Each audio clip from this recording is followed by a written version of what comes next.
Sawadee-kap. Hello and welcome to Daily Wisdom, Walking the Path with the Buddha. Today is our Pali Canon and English study group where we study the words of the Buddha in this book series titled The Words of the Buddha, The Path to Enlightenment, Revealing the Hidden. We're in Volume 6, Chapters 21 through 30. What students are doing is all throughout the world, they've either downloaded this book or downloaded it and printed it, or maybe even ordered a printed copy on Amazon to be able to study 10 chapters a week. And these chapters are actually quite small. Some of them are just a page or two long. And what we do is we study these all week long individually, and then we come together on Saturday in order to discuss the chapters and allow the students to seek any guidance that they would like on the individual chapters. So while students are doing this all over the world, you can actually join in and participate if this is your first time knowing of this program. The way that we do our program is that we meditate first and prepare the mind for the class. It helps you to retain the teachings. This really helps to clear out any clutter and allows you to really focus on the content of the class. Then after we meditate, there'll be a student who will read the chapter because I'll be displaying it on the screen for anyone, whether you're seeing this in Facebook, YouTube, Zoom, or wherever else. And then after a student reads the chapter, then I will share some teachings on that, and then we'll open up to any discussion. If you have the book, if you download it from our website, buddhadailywisdom.com, and click on the button for free download of books, you'll see not only the words of the Buddha in each chapter, but you also see a reference where you can go back and see the original source of where that text came from in the original discourse of the Buddha. And you'll see some explanations where I've shared some thoughts to help you understand a bit more about the Buddha's teachings. Now, he spoke in a very clear, concise, and precise way. So the words that I share are just to help you further draw out some understanding of the teachings. But you shouldn't rely on my explanations 100%. You should still also do your own thinking, your own pondering, your own reflection to see what things you can glean from the words of the Buddha. And then you can use this class to come in and ask any questions, seek clarification, or even just confirm your understanding of what you read. You can also do this through the Facebook group that we have. You can post questions in there. You can send me a private message, or you can schedule personal guidance discussion where you can schedule and we can meet one-on-one in Zoom, and I can help you with any challenges that you have there, or even how to apply these teachings to any personal examples. So you can use this class to gain as much insight as you'd like through asking questions and so forth, but there's also those other methods to seek clarification and guidance as well. So welcome to all of you guys, whether you're joining us for the first time or you've been joining multiple times. I'd like to welcome all of you and invite you to join us for meditation. So if you'd like to go ahead and take a position of seated, standing, or lying. Usually walking is kind of done, at other times, usually in classes like this where we're online, we have a fixed camera. We need to kind of use either seated, lying, or standing. Go ahead and make your lower body comfortable. Your hands and arms should be comfortable and the upper body should be nice and erect. Then start to just breathe in through the nose and out through the nose. Just starting to establish your breath a bit. Just a nice gradual inhale and exhale. I'm going to do some chanting. You're welcome to join along if you know these chants, and then afterwards I'll just provide some light guidance to help you.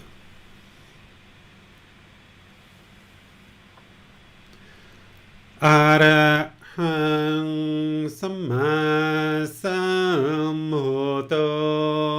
Bhagava Bhutang Bhagavanhang Apivateyami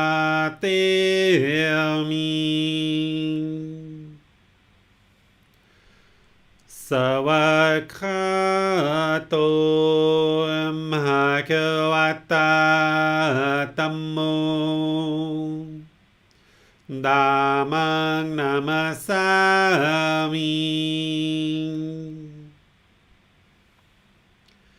Supatipano Bhagavato Sāvaka Saṅgho Sanghang namami.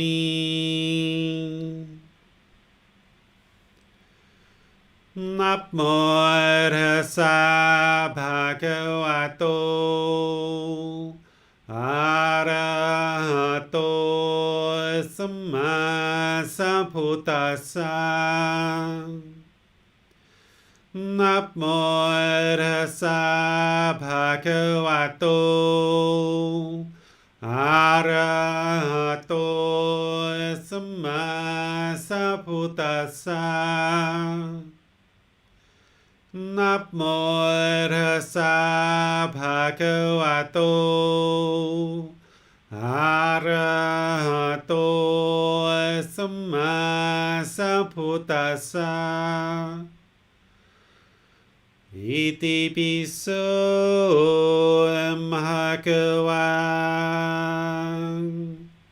arahang samma sambuddho. Vicacaranang sammuno sakhatoro kawito anupero purisa dhamma sati satatawa manusanang Bhuto Bhagavati.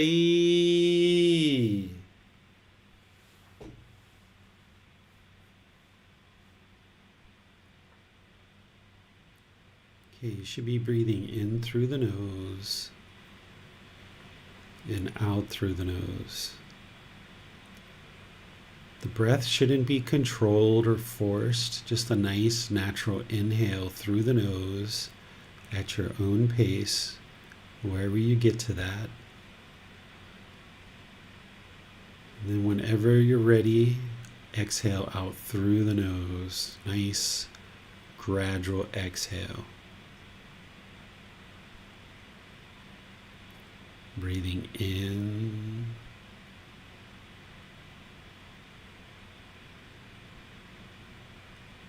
and out.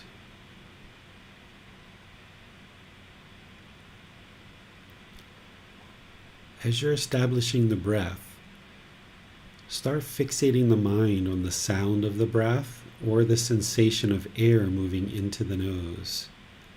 This is the present moment. Whenever the mind moves off the breath, cut it off, let it go, and come back to the breath, the present moment. Breathing in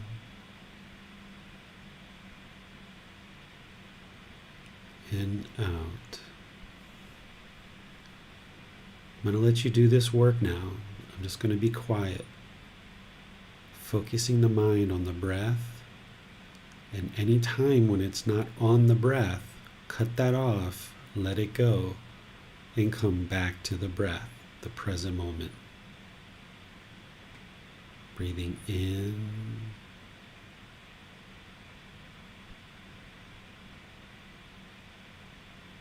and out.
อะระหังสัมมาสัมพุทโธมหะคะวา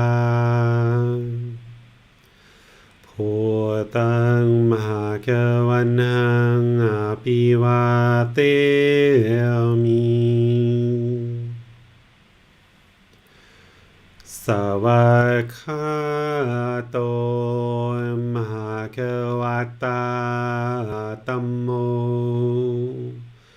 ธัมมังนามาสามิสุปฏิปันโนภะคะวะโต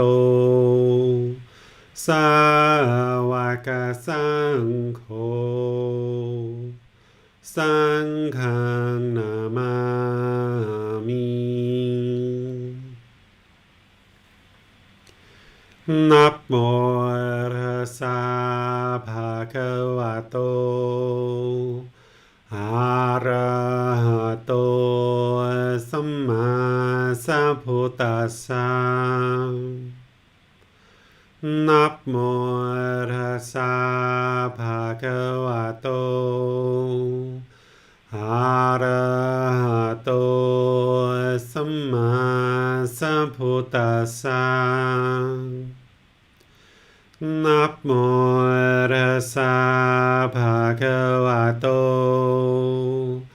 อะระหะโตสัมมาสัมพุทธัสสะอิติปิโสภะคะวะอะระหังสัมมาสัมพุทโธวิจาจารณังสัมมุโนสัคขะโตโรกาวิโตอนุเตโรปุริสาธัมมาสติสัตตาตาวามนุสรังพุทโธภควาติ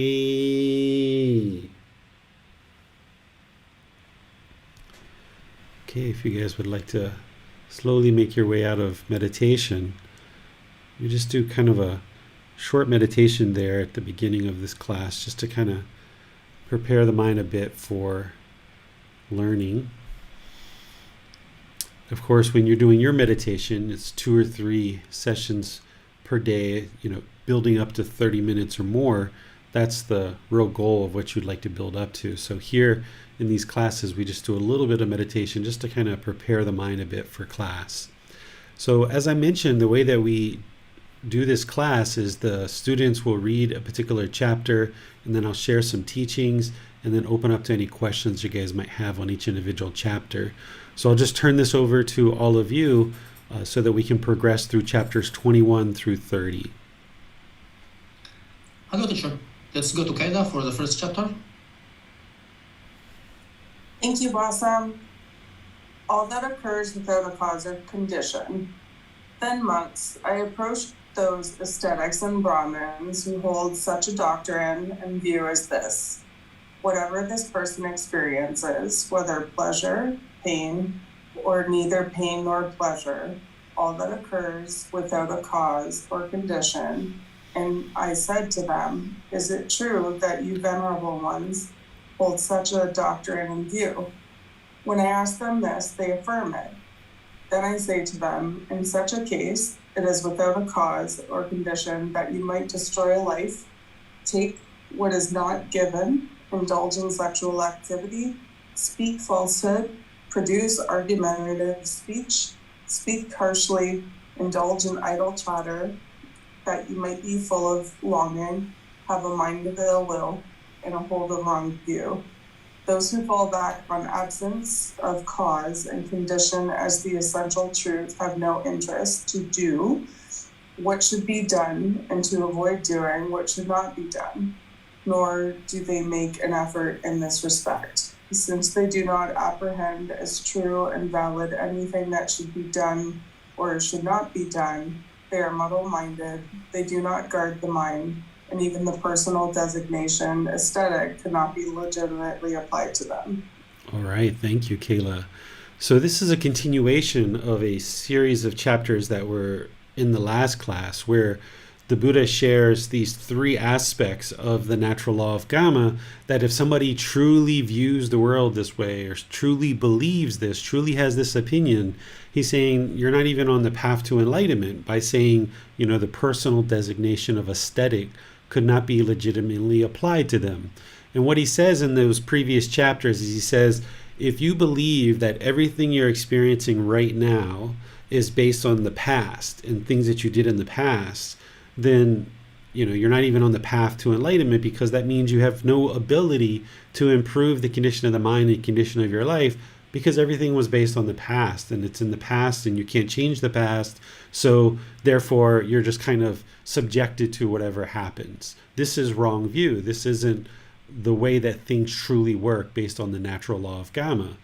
And then the second one that he shared was, if you believe that everything in the world is based on the creative actions of God, that God is the one who's killing people, God's the one who causes famine and poverty and all the other difficult things that happen in the world, if you believe that it's God who's causing all of these things, then the Buddha is saying you're not even on the path to enlightenment, because if God is the one who's controlling the world, then we're all just robots. He didn't say this, of course, but I'm saying it, that if we truly believe that God's the one who's controlling everything in the world, then we're just robots, and there's no ability for us to do anything at all, because our decisions don't matter, because everything's already been determined by God.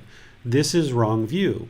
And here he's saying in this third one, that if we believe that there is no cause or condition of anything, and that everything just happens by happenstance, it's either good luck or bad luck, for example, then he's saying, okay, if you believe this way, then is it because of no causes or conditions that you might destroy life? So if somebody chooses to kill, is there no cause or condition that has caused that?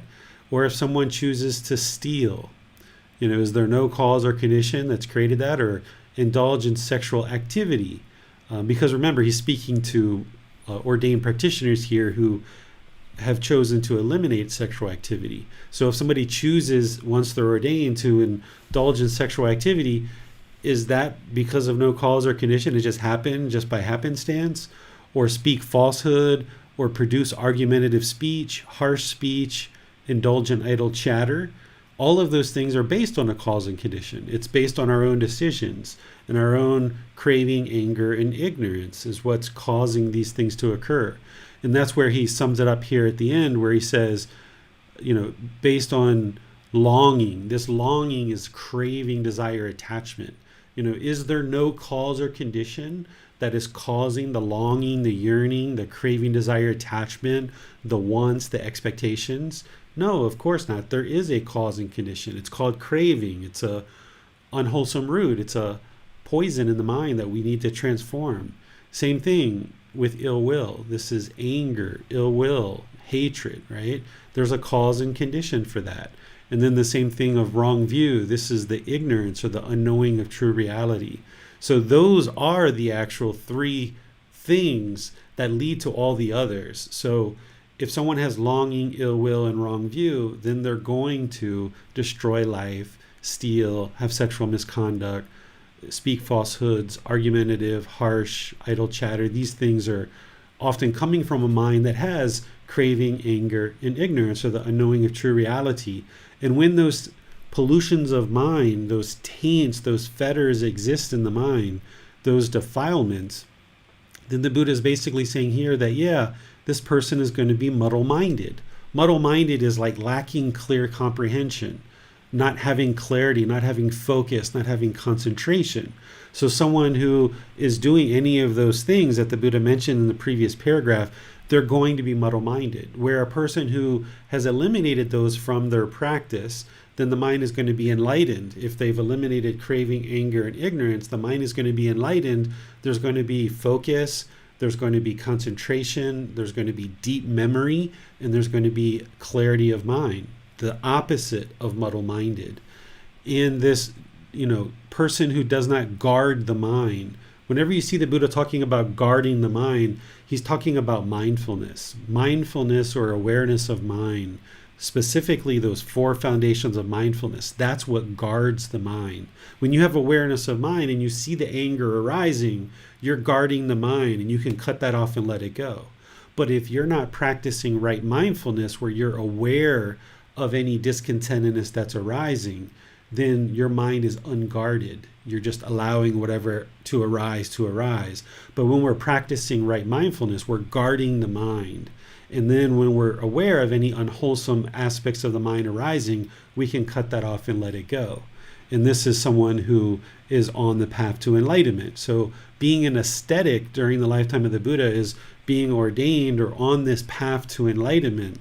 So someone who is not practicing these things and who truly thinks that everything that happens in our life, there is no cause or condition that has created it, then the Buddha is saying you're not even on the path to enlightenment if you really think that way, because if you think that way, then that means there's nothing you can do right now in order to improve the outcome of what you're experiencing in this life. There's nothing you can do to improve your mind if you truly think that there are no causes and conditions that are allowing these things to arise. So by understanding the natural law of Kamma, of cause and effect, or action and result, then we know that there are causes and conditions that are causing the various things to arise in our mind, and then various experiences that happen in our life.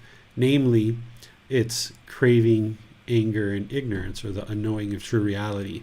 That's what is going to produce all unwholesome results in our life. But then when we transform that to generosity, loving kindness, and wisdom, those are the exact opposites. Now we base all of our decisions in the 3 wholesome roots, and now we'll experience wholesome outcomes as a result.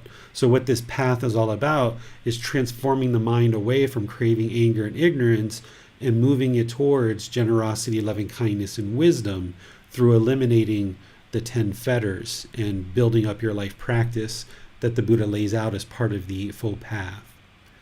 So what questions do you guys have on this chapter? Well, are you saying here, teacher, that we are the ones who are causing discontentedness for ourselves? For example, anger. What's the wisdom for one to cause anger for himself or herself? Yeah, we're causing all discontentedness in the mind. Not only am I saying that, but the Buddha is too, is that when we lack wisdom, so when we have this ignorance, this unknowing of true reality, we don't know what's causing anger. But when you gain the wisdom of the Buddha's teachings, not belief, but you see it, you learn the teachings, and then you reflect on them and you practice to see the truth for yourself. What's causing this to arise is that the mind is having ignorance, this unknowing of true reality, so it doesn't even know. Oftentimes on the unenlightened mind, people blame others for their anger. But when you gain the wisdom, you can see that when there's craving, desire, attachment in the mind's either going to experience pleasant feelings, painful feelings, or feelings that are neither painful nor pleasant. So when we experience something agreeable through the 6 sense bases of the eyes, the ears, the nose, the tongue, the body, or the mind, we experience something agreeable, there's these pleasant feelings, these conditioned pleasant feelings of happiness, excitement, elation, thrill, euphoria, and others that will arise in the mind. But it's only a matter of time if we allow the mind to base its inner feelings on these conditions to arise pleasant feelings. It's only a matter of time before these painful feelings occur when there's something that's disagreeable that occurs. And then that's when that anger, that hostility, that aggression, that argumentative speech arises. We start having these unskillful conduct because there's now anger or frustration or irritation or annoyance in the mind, and it's being caused by this mental longing with strong eagerness. It's not being caused by your friend didn't pick you up at the right time, or your life partner, your children didn't do what you wanted them to do. The problem is that the mind is clinging, it's craving, it's wanting, has this mental longing and strong eagerness. And because of that mental longing and strong eagerness, it's arising this anger. And it doesn't mean that we don't encourage and motivate and suggest for our children or our life partners to accomplish certain things in their life. We can still do that. But when we do it with such yearning and longing, that's where the real problem comes in, because now the mind's going to be forceful. And it's just like an animal that when it doesn't get the objects of its affection, then we lash out with hostility and anger and aggression. And this is where we damage our relationships, and we find it very difficult to conduct ourselves in a peaceful and harmonious way in the world. Thanks, teacher. No more questions. All right, so now we'll move on to chapter 22. Yes, let's go to Miranda. Worst kind of doctrine, that there is no Kamma. Monks, a hair blanket is declared to be the worst kind of woven garment. A hair blanket is cold in cold weather, hot in hot weather, ugly, foul-smelling, and uncomfortable. So too, the doctrine of Makali is declared the worst among the doctrines of the various ascetics. The unwise man Makali teaches the doctrine in view. There is no Kamma, no deed, no energy. That is, not only there is no result from Kamma, but also no Kamma itself. All deeds are null. Monks, the fortunate ones, arhants, the perfectly enlightened ones of the past, taught a doctrine of Kamma, a doctrine of deeds, a doctrine of energy. Yet the unwise man Makali contradicts them with his claim, there is no Kamma, no deed, no energy. The fortunate ones, arahants, the perfectly enlightened ones of the future, will also teach a doctrine of Kamma, a doctrine of deeds, a doctrine of energy. Yet the unwise man Makali contradicts them with his claim, there is no Kamma, no deed, no energy. At present, I am the arahant, the perfectly enlightened one, and I teach a doctrine of Kamma, a doctrine of deeds, a doctrine of energy. Yet the unwise man Makali contradicts me with his claim, there is no Kamma, no deed, no energy. Just as a trap set at the mouth of a river would bring about harm, pain, calamity, and disaster to many fish, so too the unwise man Makali is, as it were, a trap for people, who has arisen in the world for the harm, pain, calamity, and disaster of many beings. All right, thank you, Miranda. So I've mentioned on multiple occasions how during the lifetime of the Buddha, there were multiple people teaching, all claiming that they had attained enlightenment, and there were various communities assembled around each of those teachers. And there was the Buddha who was teaching as well, and more as he taught, people who learned with him started to understand that he was enlightened and he was a fully perfectly enlightened one. But not everyone chose to do that during the lifetime of the Buddha, because a Buddha doesn't go around performing countless miracles to try to convince people that they are a Buddha. They just share their teachings. And since their teachings are independently verifiable, they don't need someone to know that they're a Buddha in order to help that person. That person, if they take the time, effort, energy, and resources to learn the teachings, they can see for themselves that what they're learning is actually the truth, because they can independently verify it and acquire wisdom, and they see the condition of their mind gradually improving. So here in this particular teaching, we get a name of one of these other teachers that the Buddha is referencing. And here he's saying, this person is unwise, that them saying that there's no such thing as Kamma is going to cause this calamity. It's going to cause this disaster, this harm, this pain, because what the natural law of Kamma is it's cause and effect, action and result, essentially the results of our decisions. So if there's a person teaching that there are no causes and conditions that led to a certain outcome, then basically what this person is teaching is it doesn't matter what you do or how you do it, things are just going to happen around you regardless of your decisions, which is very dangerous, because if somebody really thought that way and they just went through life without giving thought to the decisions they're making, then they're going to be causing all kinds of harm in the world. So if somebody's actually teaching that there's no such thing as Kamma, then it's going to cause pain and harm and calamity for many, many beings. Even Jesus Christ himself taught the natural law of Kamma. He taught, you reap what you sow. He didn't call it Kamma because it was a different language, different teacher describing it in their own way. But even Jesus Christ taught that there's such thing as cause and effect, or action and result, and we reap the benefits of the decisions we've made. And if they're wise decisions, there's going to be wholesome results. And if there's unwise decisions or unwholesome decisions, there's going to be unwholesome results. So here the Buddha's making it very clear that the results of our decisions, what we call Kamma, there's a cause and condition. And that's the whole goal of this path to enlightenment, is to learn enough about this natural law of Kamma that you're making wiser and wiser and wiser decisions that are leading to more and more wholesome outcomes in your life, in terms of the life partners that you select, the job that you select, the people that you spend time with around you, how you interact with people around you, the relationships you have with your parents and your other family members, the relationships that you have with your friends and your professional colleagues, all through your moral conduct, the decisions that you make and how you interact with all these people. This is going to be a direct impact of what you experience coming back to you. Whereas if we make unwise, unwholesome decisions through our intentions, speech, and actions, then what we get back from people is going to be very unwholesome.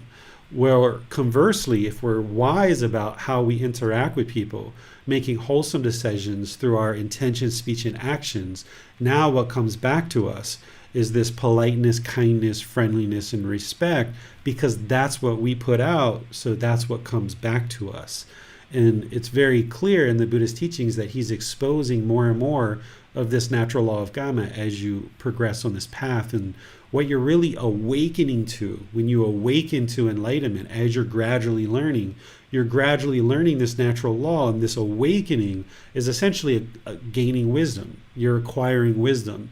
There's not this light switch that you just go from having complete ignorance or unknowing of true reality to full wisdom. There's not a light switch. It's a gradual progression. And what you're gradually doing is you're gradually learning more and more about this natural law of Kamma, of cause and effect.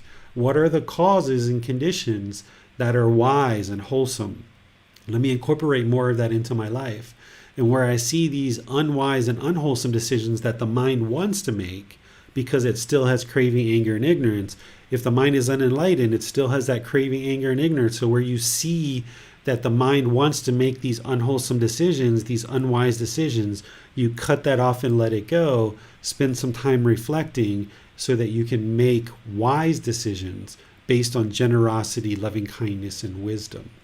And that's what the Buddha is essentially getting to here, is that the natural law of Kamma is like core and central to this path to enlightenment. So anybody who's saying that there's no such thing as Kamma, they either haven't investigated the teachings deep enough, they don't understand it deep enough, or they're just completely not looking at the teachings at all. And it's not that one should believe in the natural law of Kamma.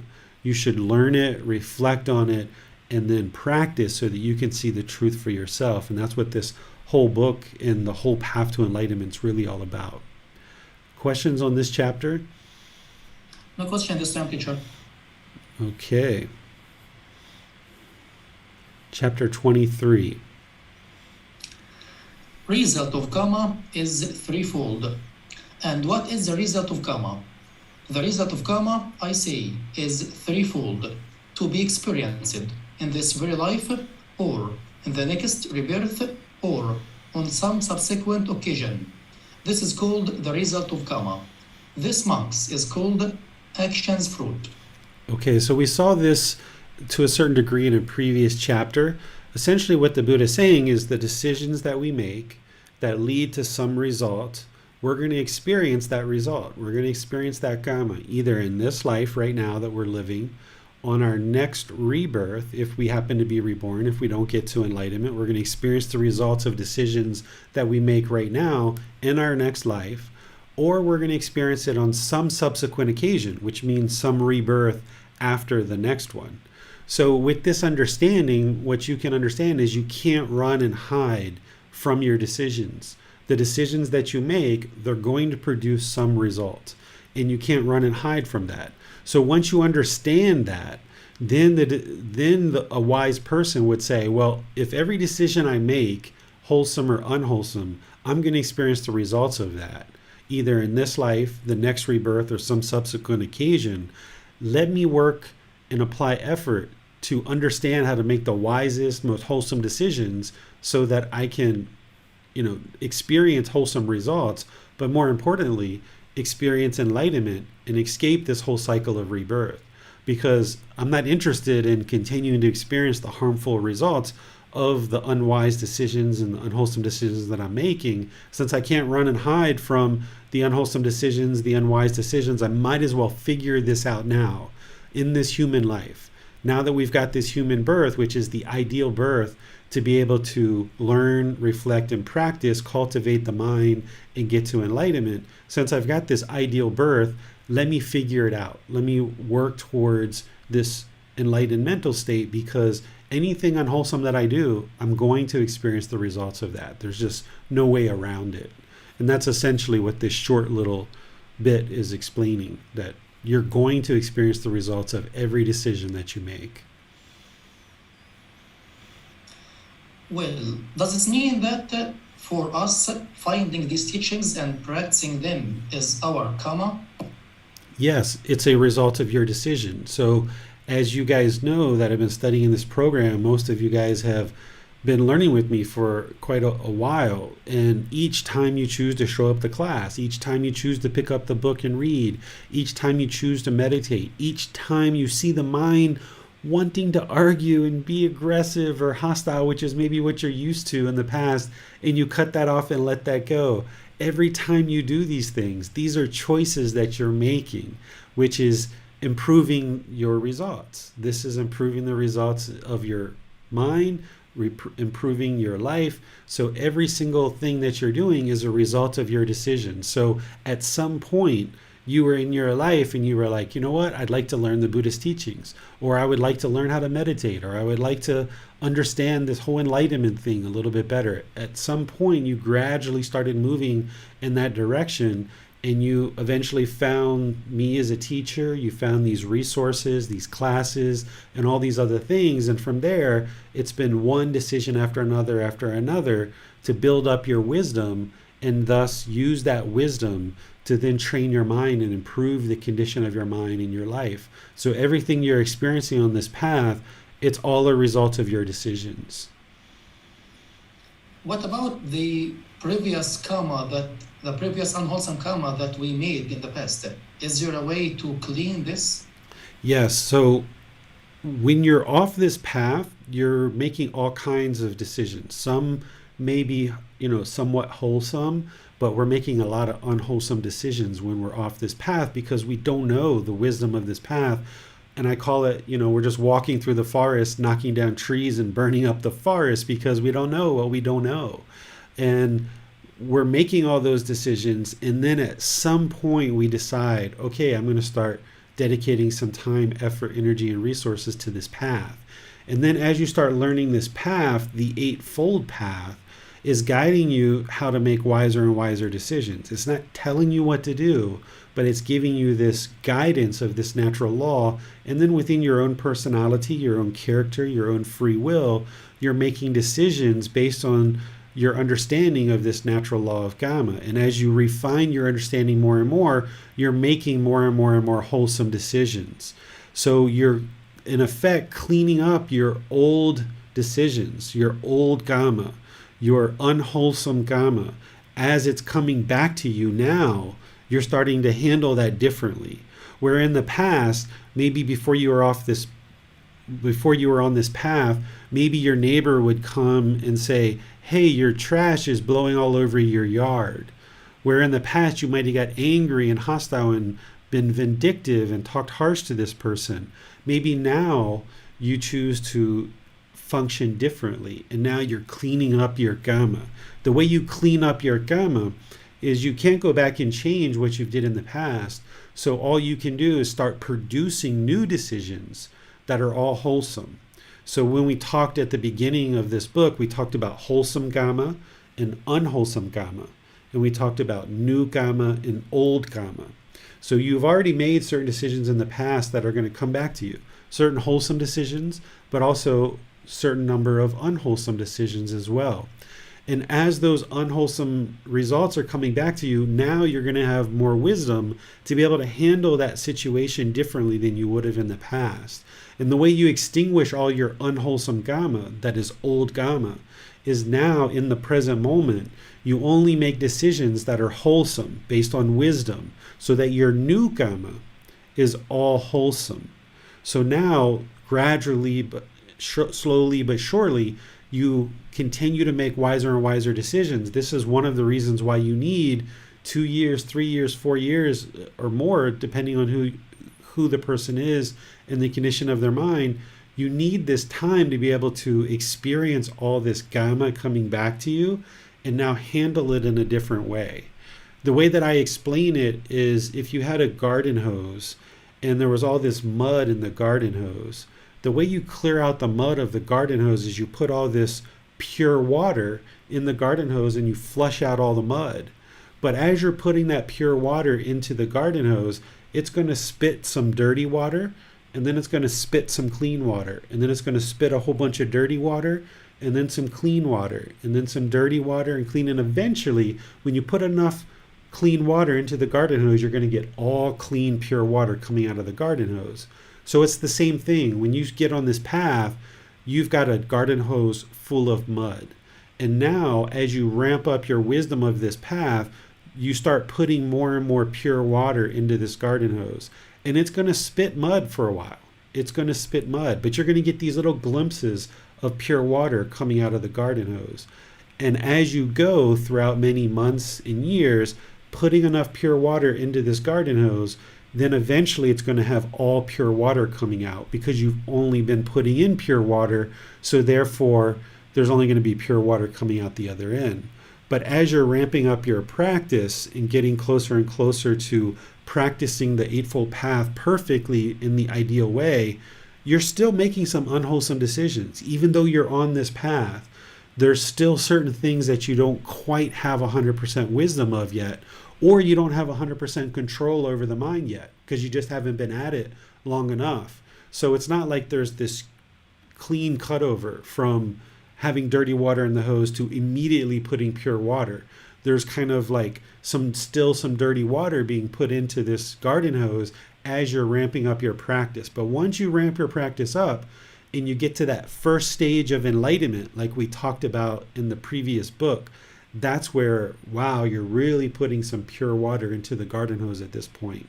And you need to be doing this for an extended period of time so that you can clear out your life and your life practice with all your relationships, with your job, with everything that's going on in your life. You need to kind of purify the mind so that then you're producing more and more purified decisions. So when you're purifying each one of those steps of the Eightfold Path, right view, right intention, right speech, right action, right livelihood, right effort, right mindfulness, and right concentration, when you purify this really, really well, by the time you're doing that, you're going to experience the jhanas and then that first stage of enlightenment.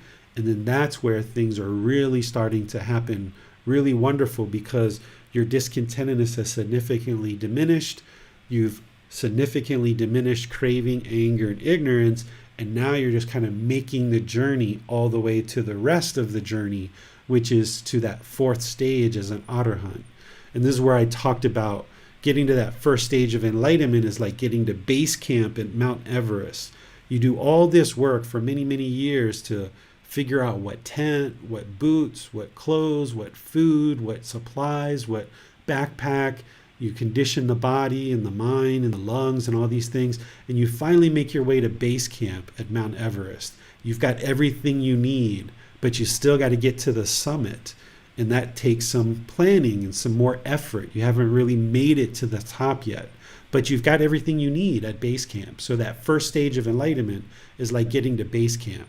But even there, you still don't have all the wisdom that you need. This is why some people make it to the summit at Mount Everest and some people don't. So even when you're in that first stage of enlightenment, there's still time, effort, energy, and resources that you need to apply in order to continue to build your wisdom, because the water going into the hose isn't quite pure yet by the time you get to the first stage of enlightenment. It's a whole lot purer than when you were off this path, but it's still not 100% pure yet. So the more that you practice the Eightfold Path, the more pureness that you're putting into this hose, eventually you'll get all pure water coming out. And that's where all the results that you're experiencing in life are going to be wholesome, because you're putting only wholesome decisions, these wise decisions, into your life. Thanks, teacher. No more questions. All right, so we'll go to the next one, which is chapter 24. Let's go to Miranda. Beings bound by action. One is not a Brahmin by birth, nor by birth a non-Brahmin. By action one is a Brahmin, by action is one a non-Brahmin. For men are farmers by their acts, and by their acts are craftsmen too. And men are merchants by their acts, and by their acts are servants too. And men are robbers by their acts, and by their acts are soldiers too. And men are chaplains by their acts, and by their acts are rulers too. So that is how the truly wise see action as it really is, see dependent origination, skilled in action and its results. Action makes the world go round. Action makes this generation turn. Living beings are bound by action, like the chariot wheel by the linchpin. All right, thank you, Miranda. So remember what I've talked about before, that during the lifetime of the Buddha, there was this 15% of society that were part of this Brahmin class, which are like Hindu priests, which if you're born into that class or into that family, then you're considered to be a priest, and you have this ability to connect to the gods. And then all the commoners would come and pay these Brahmin to then go pray on their behalf. And they would go back home and things were supposed to get better. But of course, the Buddha knew that this wasn't true, that this isn't how the world works. But people believed it during their lifetime, that if you were born into this Brahmin class, that you were kind of a special person and you were kind of almost like noble because you were born into this class of people. And the Buddha is making it clear here that you're not a Brahmin by birth, that, and nor by birth are you a non-Brahmin, right? So it's all about our actions. If our actions are pure, then that is one who's a Brahmin. And if by actions one is a non-Brahmin. So if we're unwholesome, then you're not this Brahmin, is what the Buddha is basically saying here. And the same thing about all these other fields he's using as an example. Farmers, craftsmen, merchants, servants, robbers, soldiers, chaplains, rulers. That all of the things that we experience in life is based on our actions. Cause and effect, action and result. And he's saying that, okay, for those of us that are wise, that can see things as it truly is, then we see that is our actions, that is the cause and effect, this dependent origination that we talked about in the last book, this cause and effect, because it is our actions that produce some certain result. That's the natural law of Kamma. Cause and effect, or action and result. We experience the things that we experience based on our decisions. And then he adds some more here where he says, okay, actions make the world go round. Action makes this generation turn. Living beings are bound by their actions, meaning based on what we do, either wholesome or unwholesome, we're going to experience that. We're going to experience that result. And this linchpin that he's talking about, where he says, like the chariot wheel by the linchpin. The linchpin, if you look at a chariot, there's a cart, and then there's horses that are going to pull that cart. And there's a linchpin that keeps those two things together. And the linchpin is what's holding these two things together and allowing the cart to be used as transportation. So what the Buddha is saying is that our actions are this linchpin that's holding together our life practice, that based on what we do, that's what determines our life. And oftentimes what we look for is someone who has certain speech, right? If somebody can stand up in front of a crowd and deliver a moving speech, oh, this must be a wonderful person. But it's not just the speech that one should consider, we should look at someone's actions. If we're going to choose certain people to be in our life, it's not that we're judging someone, it's not that we're looking down on somebody, but if we only look at someone's speech, then we're not seeing the whole picture. It's really by our actions, because you can kind of talk sweet for a while, but your actions, your bodily actions, are going to show what's truly in the mind. So someone might say, "Oh yeah, I'll be there for you no matter what. You just give me a call, I'll be there for you." They might say that, but then when you actually call them, do they actually come and help you? That's their actions, right? So you need to look at your actions and understand that it's your actions that determine what you experience in this life, either wholesome or unwholesome. It's not based on our birth. If we're born into a rich family, we're born into a poor family, we're born into a rich country, or we're born into a poor country, it's not about where we're born that determines who we are as a person. It's based on our actions. And that's what the Buddha's getting to here.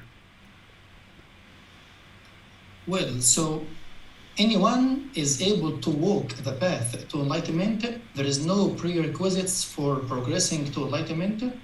Exactly. Anybody, anywhere can learn, reflect, and practice. And that's one of the reasons why I've set up in the way that I have, is that everything's free. Everything's available for free, so that there's no roadblocks. There's no wall in the way inhibiting anybody.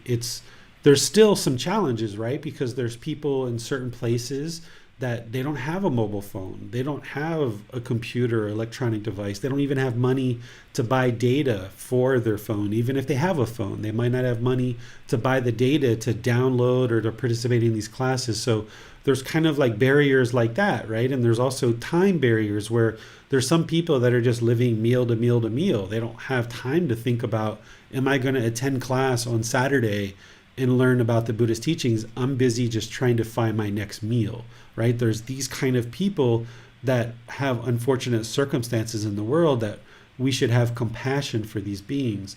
But if somebody has the capability to learn, meaning their body and their mind has the capability to learn, and they have the ability to connect into these resources, then they should be able to learn and practice to improve their life. And this is where people who are more fortunate and who do have more time, effort, energy, and resources, we can find ways to help others in situations by giving out free books or helping people with some food or clothes or things like this, so they don't have to worry about those things. And maybe it provides them a little bit of a reprieve to then be able to focus on improving their life. Because if you've ever experienced poverty, or you've ever been around people that are in poverty, then poverty is not something that's easy to get out of. I mean, if you're living meal to meal to meal, and you're only concerned about what is my next meal, am I even going to have a next meal? That's very hard to get out of that kind of poverty. And it's people that are maybe more well off that we can reach out and we can help people to not have to worry about their next meal, and have resources like the teachings of the Buddha to be able to improve their decision making and get to an improved life in this life or in some future birth. Thanks, teacher. No more questions. All right. I thought Miranda might have a question here, but maybe not. Did you have a question here, Miranda? Yes, sir. You sort of already spoke to it, though. The question really was, if someone can be reborn into difficult circumstances due to unwholesome karma produced in a previous existence, if they're born into difficult circumstances where they might be more inclined to do unwholesome actions such as stealing food for meals and things, how would that person eventually work their way out of that? The way to work themselves out of that is to gain the wisdom that stealing food isn't going to produce beneficial results, right? That's what the craving wants to do. Because of the ignorance, there's craving there. But once a being starts to understand the wisdom, then they can move themselves out from that. But it's very challenging in some places that don't have access to these teachings or even know there is such thing as a Buddha, right? There's people on the face of this earth that have no idea what a Buddha is. And that's where they just continue to be in this cycle over and over and over again.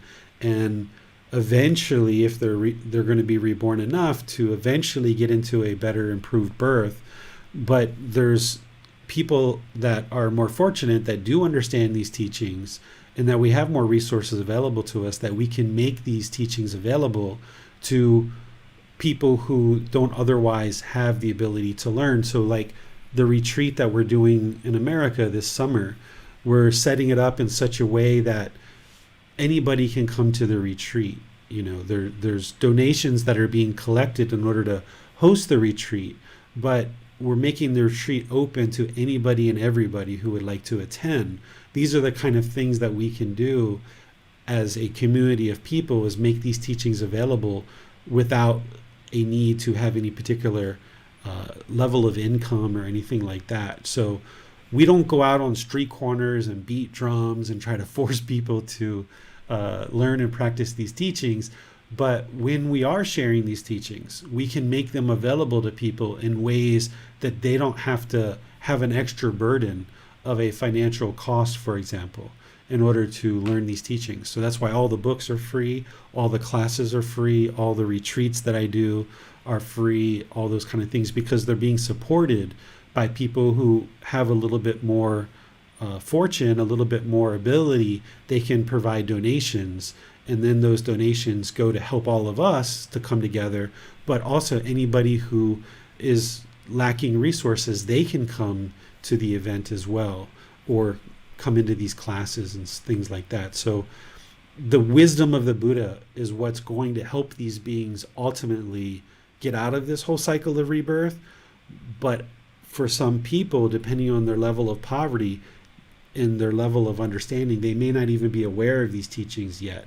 And that's where we can try to make them more accessible and find ways that they can become more accessible in the world without actually forcing or controlling or trying to pressure people into learning, but making them available and then inviting people to be able to come in and learn at their own choice, their own decisions. Thank you. You're welcome. No more question, teacher. All right, chapter 25. To be reborn, graceful, rich, and influential. Malika, some women are not prone to anger or often intensely frustrated. Even if she is criticized a lot, she does not lose her temper and become irritated, hostile, and stubborn. She does not display anger, hatred, and bitterness, and she gives things to ascetics or Brahmins, food and drink, clothing and vehicles, garlands, skins, and ointments, bedding, dwellings, and lighting. When she passes away from that state, if she comes back to this world, wherever she is reborn, she is beautiful, attractive, and graceful, possessing supreme beauty of complexion, rich with great wealth and property, and influential. Okay, so here's the Buddha just describing the natural law of Kamma. And remember, as I talked at the beginning of this book, the Buddha never used this natural law or his teachings to ever guilt, shame, or fear anyone into learning and practicing his teachings, because this path to enlightenment is to train the mind to get to enlightenment, where the mind is peaceful, calm, serene, and content with joy, where you've eliminated guilt, shame, and fear, among other discontent feelings. So he wouldn't use guilt, shame, and fear in order to entice somebody to learn his teachings, because he's trying to help people get rid of that. And conversely, he's also not going to dangle a carrot and try to produce all these pleasant feelings in someone's mind in order to convince them to learn his teachings, because he's trying to help eliminate the conditions that are causing the mind to go up with this excited and thrill, and then down with sadness and anger. He's trying to help people to learn the teachings to get to this peaceful, calm, serene, and content mind with joy, where the mind is in the middle, where it's stable, it's unshakable, it's very calm. So when you see teachings like this, where he's like, okay, he's talking to this woman and he's saying, okay, people who aren't prone to anger or intense frustration, they don't lose their temper, they're not irritated, hostile, or stubborn, then they offer these gifts to ascetics and Brahmin. Then if they're reborn, they're going to come back being beautiful, attractive, graceful, possessing this supreme beauty of complexion, rich, great wealth and property, and influential. What he's doing here is he's just saying the truth. He's just teaching the truth. He's not trying to dangle a carrot and try to convince you to do these things. He's just telling you the truth, right? He's not trying to push or force or pressure anybody into being one way or the other, because his mind is already liberated. He no longer has craving, anger, and ignorance. He's not trying to prove to the world who he is.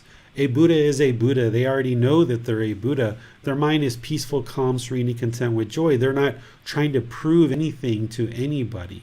They're just making themselves available for the rest of their life to help as many people who are interested to attain that same mental state. So he's not using this as a way to pressure somebody into doing anything particular.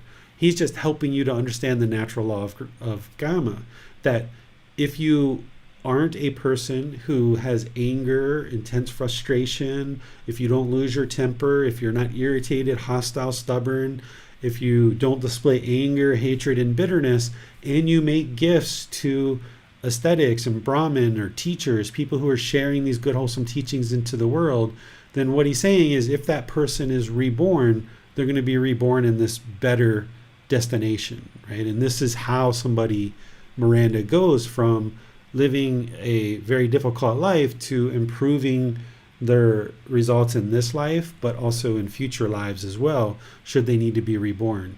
So it's important whenever you read this, if your mind has been conditioned in the past through learning teachings of other traditions where they were guilting or shaming or fearing you into one particular thing or another, or if people were dangling a carrot and saying, if you do all these things, all these good things are going to happen for you. If you experience that in the past, it's important that you don't allow that conditioning of mind, those experiences that you had in the past, to condition your mind to think that that's what the Buddha is doing as well.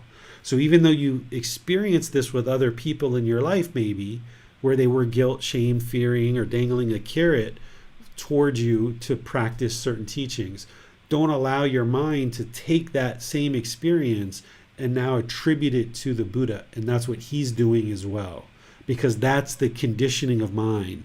That's the pollution. That's clinging to your perceptions. Remember the 5 aggregates of form, feeling, perceptions, volitional formations, and consciousness. Perceptions are beliefs and opinions, the way things seem to be. So if you had experiences in the past where people were guilting, shaming, fearing you, dangling a carrot, and you clinged to that perception, if you cling to that opinion, to that view, to that belief, and now you attributed it to what you're seeing with the Buddhist teachings, you're clinging to your perceptions, you're holding on, and you're not going to be able to get liberated if you continue to hold on to those perceptions from things you experienced in the past. Not only related to something like this, but say you had a negative experience with a certain life partner or a certain friend. Maybe they were of certain ethnicity or a certain gender or something like this. And say that this person treated you really badly. And if you cling to that perception that all people of that ethnicity or all people of that gender are horrible just because of this 1 or 2 experiences that you had, now if you cling to that perception, now when you meet this other person of the same ethnicity, if you now cast this conditioning of mind onto this other person, now you're not going to be able to have this trusting relationship with this new person, because your mind is still clinging to the perceptions of what you experienced in a past experience. This is how the mind gets conditioned. This is where racism comes from. This is where other things come from, is that somebody somewhere maybe had a bad experience with somebody of a certain ethnicity, And now they cling to that perception that everybody of that same ethnicity or that same gender or that same whatever, that same group, a police officer, right? They had one bad experience with a police officer, and now they think all police officers are going to be the same way. And now they're very fearful, and they're attributing these same experiences from this other relationship to this new police officer, right? And this is where the mind experiences continuous discontentedness because it's stuck in this cycle of clinging and holding on to our perceptions. So that's why in the Four Noble Truths, the Buddha talks about not clinging to something like a perception. So I bring that up here on this particular teaching because here the Buddha is speaking the truth. He's just saying, hey, if you practice in this way, this is what you can experience as a result. Not as a way to guilt, shame, or fear you, not as a way to dangle a carrot, but he's just explaining the truth of what truly occurs. So don't allow any clinging to perceptions of what you experienced in the past to think that the Buddha is somehow trying to manipulate or coerce people into learning his teachings, because that's not what a Buddha is about. So any questions on this chapter? No question, understand, teacher. All right. Chapter 26. Gifts of a wholesome person. Monks, there are these 5 gifts of a wholesome person. What 5? 1. He gives a gift out of confidence. 2. He gives a gift respectfully. 3. He gives a timely gift. 4. He gives a gift unreservedly. 5. He gives a gift without injuring himself or others. 1. Because he has given a gift out of confidence, wherever the result of that gift is produced, he becomes rich, with great wealth and property, and he is handsome, attractive, graceful, possessing supreme beauty of complexion. 2. Because he has given a gift respectfully, wherever the result of the gift is produced, he becomes rich, with great wealth and property, and his sons and wives, slaves, servants, and workers are obedient, lend an ear, and apply their minds to understand. 3. Because he has given a timely gift, wherever the result of that gift is produced, he becomes rich, with great wealth and property, and timely benefits come to him in abundance. 4. Because he has given a gift unreservedly, wherever the result of that gift is produced, he becomes rich, with great wealth and property, and his mind inclines to the enjoyment of the 5 kinds of fine sensual pleasures. 5.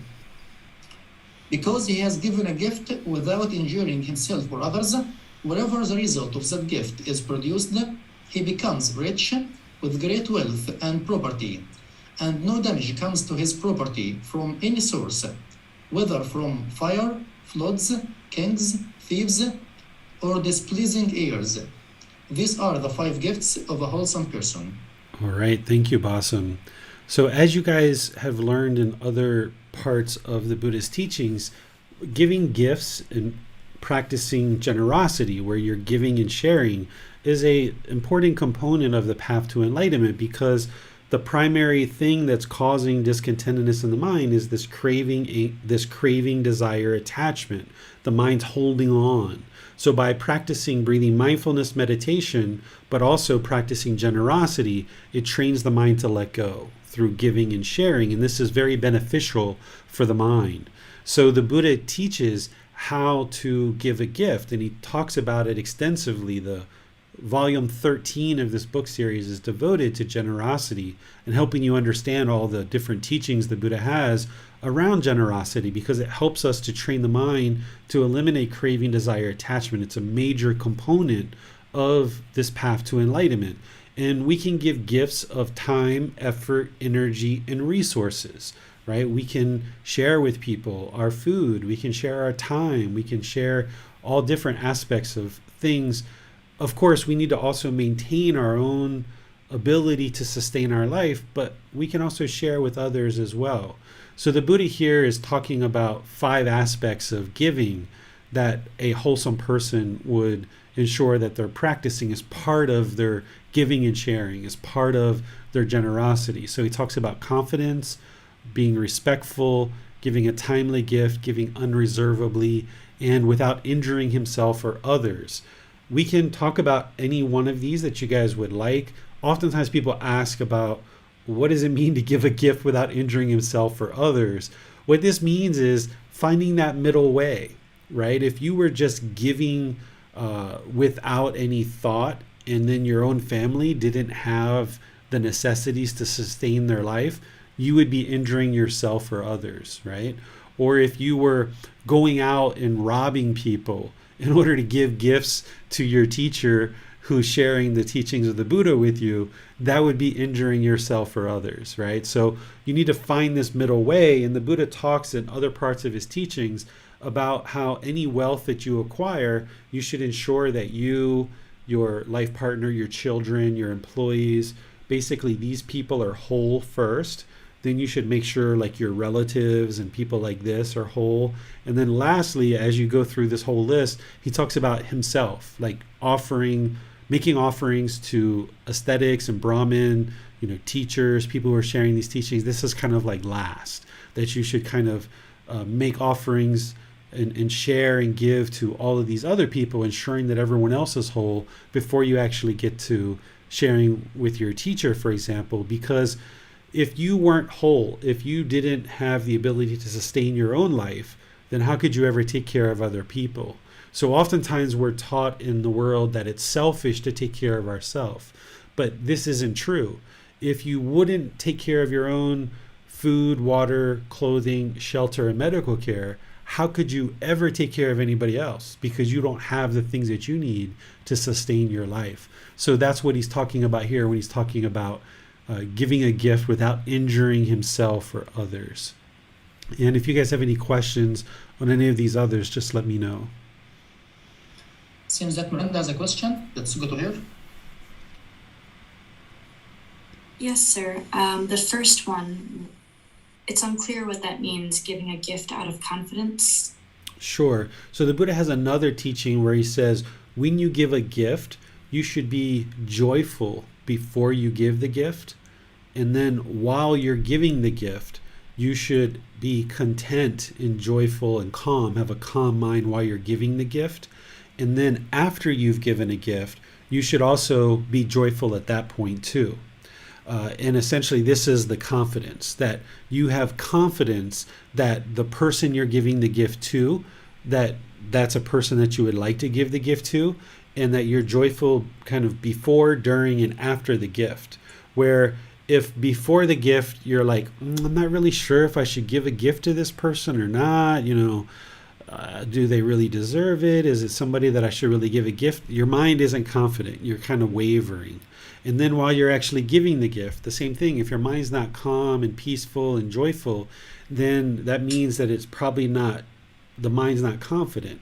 And then after giving the gift, sometimes people can have remorse, like, oh, I didn't give enough, I should have gave more, or I gave too much, why did I give so much? That's going to be too much, I'm not going to be able to pay my rent this month, why did I do that, right? So the Buddha is saying that if you're going to give a gift, your mind should have this confidence kind of all the way through the life cycle of giving this gift. And he gives more details on it in other parts of his teachings, which I just summarized for you there.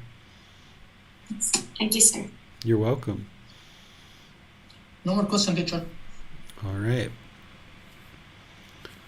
So we'll go to chapter 27. Deeds with fruit that result in great accomplishment and power. Having cultivated for 7 years a mind of loving kindness, for 7 eons of contraction and expansion, I did not return to this world. Whenever the eon contracted, I reached the plane of streaming radiance, and when the eon expanded, I arose in an empty heavenly mansion. And there I was Brahma, God, the great Brahma, the unvanquished victor, that the all-knowing, the all-powerful. 36 times I was Saka, ruler of the heavenly beings, and many hundreds of times I was a wheel-turning monarch, righteous, a king of righteousness, conqueror of the 4 regions of the earth, maintaining stability in the land, in possession of the 7 treasures. What need is there to speak of mere local kingship? It occurred to me, monks, to wonder, of what kind of deed of mine is this the fruit? Of what deeds ripening am I now of such great accomplishment and power? And then it occurred to me, it is the fruit of 3 kinds of deeds of mine, the ripening of 3 kinds of deeds that I am now of such great accomplishment and power. Deeds of giving, of mastery of the mind, and of refraining. All right, thank you, Basam. So here the Buddha is basically recounting what it is that kind of led to him attaining enlightenment as a fully perfectly enlightened Buddha. He eventually gets to what he attributes his ability to attain enlightenment as a fully perfectly enlightened Buddha, because you understand how difficult it is to attain enlightenment with the guidance of teachers and all these resources. Imagine for a Buddha. They would really need to be able to have an extraordinary amount of ability and wisdom to be able to ultimately get to enlightenment, and they would be accumulating that wisdom over multiple lifetimes. It's not just their last life that actually leads to their enlightenment as a Buddha. And the Buddha is recounting some of his previous lives, and then he kind of boils it down to these 3 things that he says are direct contributors to what led to his enlightenment as a fully perfectly enlightened Buddha. And he says giving, that was a really big one. He talks about this at other points too in his teachings, where he talks about generosity and how him being generous in multiple past lives led to his ability to become a Buddha in this life, his last life.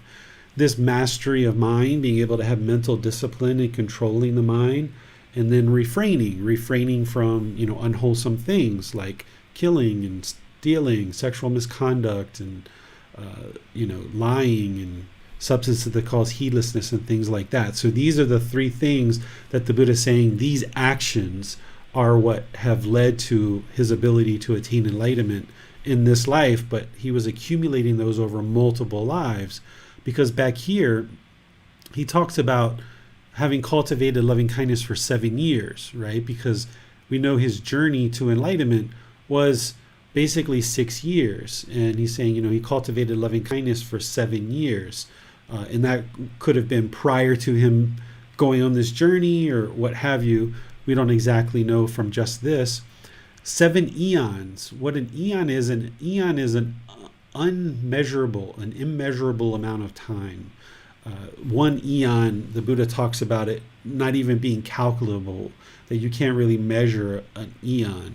So he's saying going through 7 eons where the universe is, expanding and extracting, he experienced these different rebirths. And here, this one, he's talking about Brahma. Brahma, during the lifetime of the Buddha, is what we refer to today as God.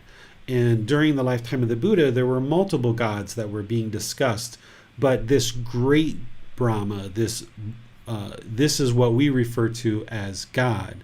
So wherever you ever are encountering certain people or certain books or classes where people say the Buddha denied the existence of God or anything like that, I've shown you a couple different places in his teachings where he talks about God. Here's one where he says that he was God in a previous life.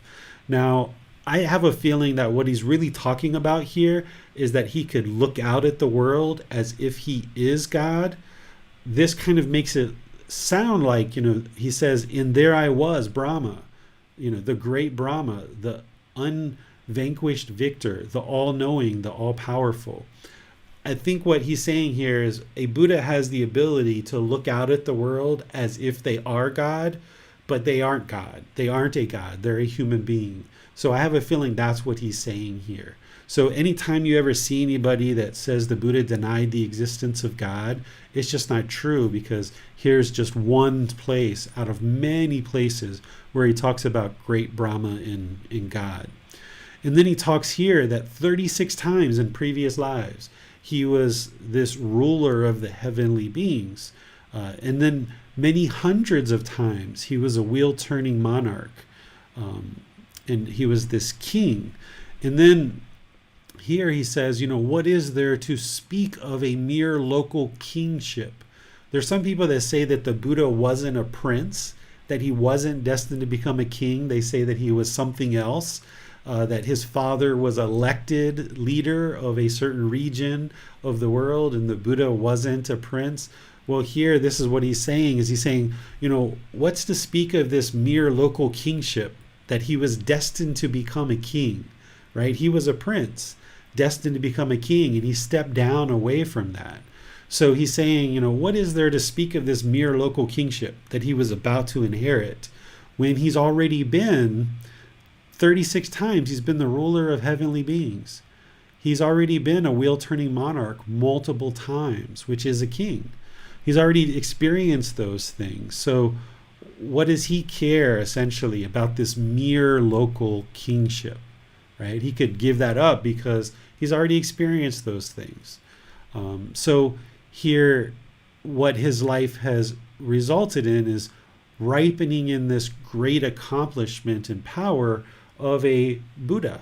Of course, he lived his life as a homeless, roaming ascetic who lived off of the donations of people who gave him food, water, clothing, shelter, and medical care. But his mind had accomplished great things in terms of the wisdom that he had accomplished. And then he attributes that to these three things of his actions of practicing generosity, of mastering the mind or having this mental discipline, and from being able to refrain from unwholesome things. These are the three things that he says this is what led to his enlightenment as a fully perfectly enlightened Buddha. And of course, he talks about other things too, like the Eightfold Path and breathing mindfulness meditation and all the other aspects. But these are kind of like three high-level things that he's talking about. So what you would do when you see a teaching like this is like, okay, let me be sure that I incorporate generosity into my life practice. Let me be sure that I incorporate mental discipline or mastery of the mind into my life practice. Let me also work on refraining and restraining the mind from unwholesomeness, because if that worked for the Buddha, it will surely work for me too. Because his mind, while he was a Buddha, his mind functions in the same way as everyone else's. His mind has certain qualities that are unique to a Buddha, but in terms of what will lead to your enlightenment, it's the same aspects of the way that he cultivated his practice. What questions do you guys have on this chapter? No question, the same teacher. All right. Move on to chapter 28. Yes. Why human beings are seen to be unwholesome and wholesome.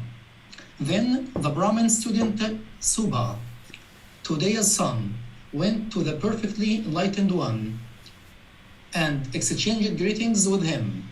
When this courteous and friendly talk was finished, he sat down at one side and asked the perfectly enlightened one, Master Gotama, what is the cause and condition why human beings are seen to be unwholesome and wholesome?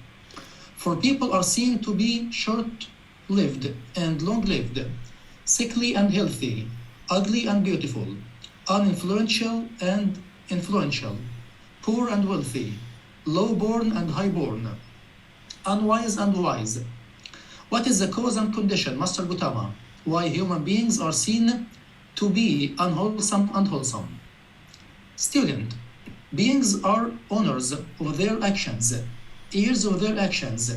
They originate from their actions, are bound to their actions, have their actions as their refuge. It is action that distinguishes beings as unwholesome and wholesome.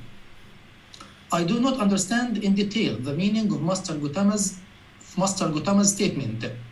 which he spoke in brief without expounding the meaning in detail. It would be good if Master Gotama would teach me the teachings so that I might understand in detail the meaning of Master Gotama's statement. Then, student, listen and attend closely to what I shall say. Yes, sir, the Brahmin student Subha replied. The perfectly enlightened one said this. Here, student, some man or woman kills living beings and is murderous, bloody-handed, given to blows and violence, merciless to living beings. Because of performing and undertaking such action, on the dissolution of the body after death, he reappears in a state without basic necessities, in an unhappy destination, in perdition, even in hell. But if on the dissolution of the body after death, he does not reappear in a state without basic necessities, in an unhappy destination, in perdition, in hell, but instead comes back to the human state, then wherever he is reborn, he is short-lived. This is the way, student, that leads to short life, namely, one kills living beings and is murderous, bloody-handed, given to blows and violence, merciless to living beings. But here, student, some man or woman, abandoning the killing of living beings, abstains from killing living beings, with rod and weapon laid aside, gentle and kindly, he resides compassionate to all living beings. Because of performing and undertaking such action, on the dissolution of the body after death, he reappears in the happy destination, even in the heavenly world. But if on the dissolution of the body after death, he does not reappear in the happy destination in the heavenly world, but instead comes back to the human state, then wherever he is reborn, he is long-lived. This is the way, student, that leads to long life, namely abandoning the killing of living beings. One abstains from killing living beings with the rod and weapon laid aside, gentle and kindly. One resides compassionate to all living beings. Here, student, some man or woman is given to enduring beings with the hand, with a clod, with a stick, or with a knife. Because of performing and undertaking such action, on the dissolution of the body after death, he reappears in a state without basic necessities, in an unhappy destination, in perdition, even in hell. But if instead he comes back to the human state, then wherever he is reborn, he is sickly. This is the way, student, that leads to sickliness. Namely, one is given to enduring beings with the hand, with a clod, with a stick, or with a knife. But here, student, some man or woman is not given to enduring beings with the hand, with a clod, with a stick, or with a knife. Because of performing and undertaking such action, on the dissolution of the body after death, he reappears in a happy destination, in the heavenly world. But if instead he comes back to the human state, then wherever he is reborn, he is healthy. This is the way, student, that leads to health. Namely, one is not given to enduring beings with the hand, with a clod, with a stick, or with a knife. Here, student, some man or woman is of an angry and irritable character. Even when criticized a little, he is offended, becomes angry, hostile, and resentful, and displays anger, hate, and bitterness. Because of performing and undertaking such action, on the dissolution of the body after death, he reappears in a state without basic necessities, in an unhappy destination, in perdition, even in hell.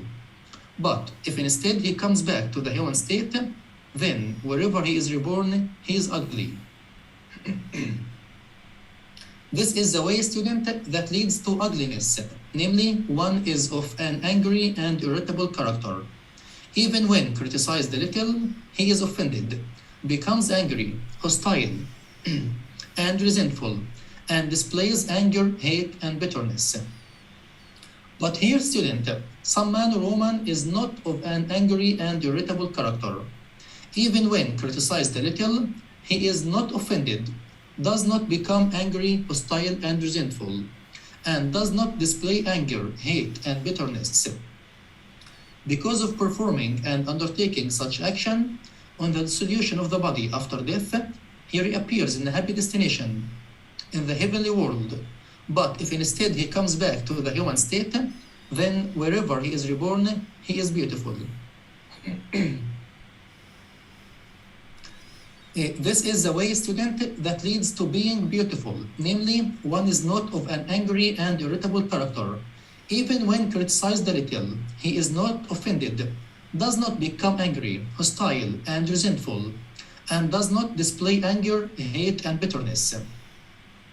Here, student, some man or woman is jealous, one who is selfish, resentful, and feels bitter about the gains, honor, respect, appreciation, salutation, and veneration received by others. Because of performing and undertaking such action on the dissolution of the body after death, he reappears in a state without basic necessities, in an unhappy destination, in perdition, even in hell. But if instead he comes back to the human state, then wherever he is reborn, he is uninfluential. This is the way, student, that leads to being uninfluential. Namely, one is jealous, resentful, and feels bitter towards the gains, honor, respect, appreciation, salutation, and veneration received by others. But here, student, some man or woman is not jealous.